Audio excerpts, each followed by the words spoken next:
निश्चित रूप से खाली कांग्रेस दल शेष अधिवेशन नुहे यही 16 विधानसभा यहाँ शेष अधिवेशन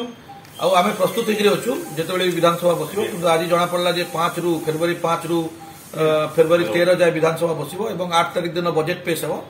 विभिन्न प्रसंग जमीक चाषीर धान किणा को लेकर बहुत बड़ प्रसंग अच्छी ताकू उठा विशेषकर जो बारंबार आम कहु बेकारी समस्या ओडिशार आज बेकार युवक युवती मैंने जो भाव में दादन खटिवाई जाऊँच बाहर को तार आम आलोचना कर सारी ए वर्ष विधानसभा आम उपस्थापन करूँ आम आशा रखुचु जे सरकार गोटे भल बजेट आणतु केवल खाली निर्वाचन को आखि आगे रखिक गोटे बजेट आने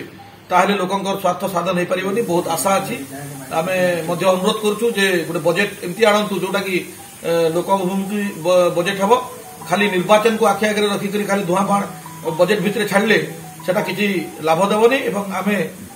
प्रत्येक प्रसंग को ये विधानसभा जो सर्ट टाइम मिल जेहेतु लास्ट विधानसभा